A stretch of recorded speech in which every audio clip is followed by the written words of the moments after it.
వీణా వాణిల operation ఎప్పుడు London వైద్యులు operation చేసేందుకు ముందుకొచ్చినా ఆలస్యం ఎందుకు అవుతుంది? వారి ఆపరేషన్ కు సర్కార్ సంసిద్ధత వ్యక్తం చేసినా తేదీలు ఎందుకు ఖరారు కాలేదు? వీణా వాణిల ఆపరేషన్ కు ఎంత ఖర్చు అవుతుంది? ఇవన్నీ తెలుసుకోవాలంటే ఈ స్టోరీ చూడాల్సిందే.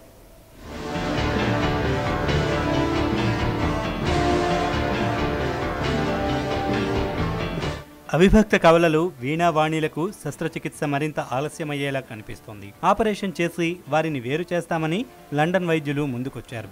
అయితే ఎంత ఖర్చు అవుతుందనేది ఇంకా అంచనా వేయలేదు. గత నెలలో లండన్ డాక్టర్లు వచ్చినప్పుడు వారి వైద్య ఖర్చులు భరించే అంశంతో పాటు ఇతర విషయాలపై వారం రోజుల్లోగా నిర్ణయం తీసుకొని అమలు చేస్తామని ప్రభుత్వం స్పష్టం చేసింది.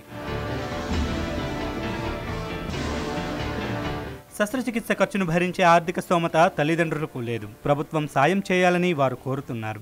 ఈ విషయమై సానుకూలత వ్యక్తం చేసినప్పటికీ ప్రభుత్వం ఇంకా నిర్ణయం తీసుకోలేదు. నెల రోజులు గడుస్తున్నప్పటికీ వీణావాణి ఆపరేషన్ విషయం ఇంకా కొలిక్కి రాలేదు. ముఖ్యమంత్రి స్థాయిలో దీనిపై నిర్ణయం తీసుకోవాల్సిన పరిస్థితి ఉంది.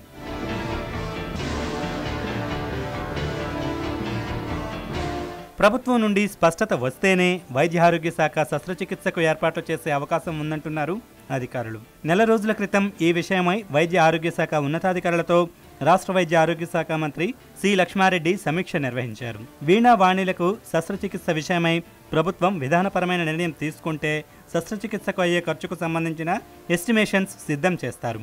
ప్రభుత్వ నిర్ణయం కోసం నీలోఫర్ వైద్యులు ఎదురు చూస్తున్నారు.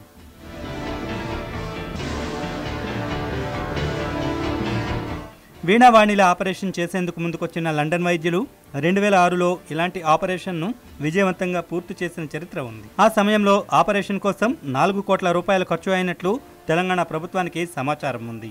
అయితే ప్రస్తుతం వీణావాణి ఆపరేషన్ జరగాలంటే 5 నుంచి 6 కోట్ల రూపాయలు ఖర్చయ్యే అవకాశం ఉన్నట్లు అధికారులు అంచనా వేస్తున్నారు.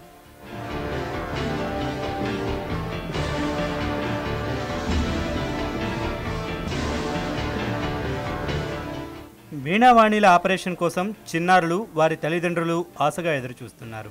తెలుగు ప్రజలంతా వారి ఆపరేషన్ ఎప్పుడు జరుగుతుందా అని ఎదురుచూస్తున్నారు. ప్రభుత్వం ఈ విషయంలో తక్షణమే స్పందించి తదుపరి చర్యలు చేపట్టాలని పిల్లల తల్లిదండ్రులు కోరుతున్నారు.